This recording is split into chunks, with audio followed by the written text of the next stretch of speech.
राहुल की यात्रा का आकर्षण बना आम आदमी। ठंड में भी राहुल संग नंगे पांव चल रहा ये शख्स अब तक तय कर चुका है 1200 किलोमीटर का सफर। राहुल गांधी की अगुवाई में कांग्रेस की भारत जोड़ो यात्रा इन दिनों हरियाणा में है। विपक्षी नेताओं और एक्टर्स से लेकर कई सामाजिक हस्तियां इस यात्रा में शामिल हो चुके हैं, लेकिन इन दिनों एक ऐसा शख्स यात्रा का आकर्षण का केंद्र बना हुआ है जो बड़ा नेता या अभिनेता नहीं, ये इंसान शुरू से ही नंगे पांव चल रहा है। आखिर ये शख्स कौन है, आइए जानकारी के अनुसार राहुल के साथ नंगे पांव चलने वाले शख्स का नाम है विक्रम प्रताप सिंह, जो पेशे से वकील है।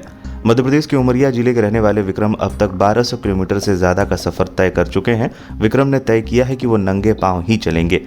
ये बात उन्हें साथ चल रहे दूसरे पदयात्रियों से अलग बनाती है। अपनी यात्रा को लेकर विक्रम क्या कहते हैं, आइए सुनते हैं। मैं ये जूते चप्पल 28 अक्टूबर से छोड़ा है राहुल गांधी जी की इस यात्रा को लेकर, और राहुल गांधी जी की इस यात्रा को लेकर छोड़ने का उद्देश्य उनके इस यात्रा का प्रचार प्रसार करना रहा है और लोगों तक ये बात पहुंचाने की जी मुझे ऐसे लगी कि मैं सही तरीके से उनकी बातों को, उनकी उस संकल्प को जो 3000 किलोमीटर पैदल चल रहे हैं, लगभग भी चल चुके हैं, उनकी इस यात्रा को लेकर मेरे मन में काफ़ी चीज़ें थी। मैं शुरुआत से जुड़ना चाहता था, लेकिन ये मानिए कि मैं वहाँ से एक संकल्प लिया कि मैं राहुल जी की इस यात्रा को लोगों तक अच्छे तरीके से पहुँचा पाऊँगा।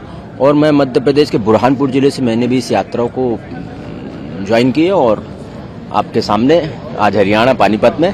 तो कितने किलोमीटर आप नंगे पैर अभी तक चल रहे? मैं लगभग 1200 प्लस किलोमीटर अभी तक यात्रा कर चुका हूं और पिछले 2.5 महीने से लगातार मैं नंगे पैर चल रहा हूं।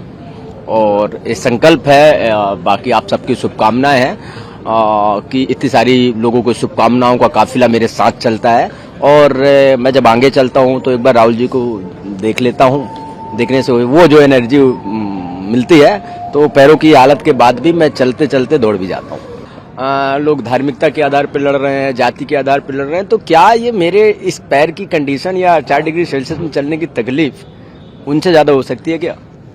ये उनसे ज़्यादा तकलीफ मेरी नहीं है। ये इसीलिए कि मैं लोगों को बताना चाहता हूँ, मैं युवाओं को ये संदेश देना चाहता हूँ, इस देश को भी संदेश देना चाहता हूँ कि राहुल गांधी जी की जो यात्रा है वो ये कहना चाह रही है, ये यात्रा राजनीतिक यात्रा, शुरू से ही कहा कि राजनीतिक यात्रा नहीं है।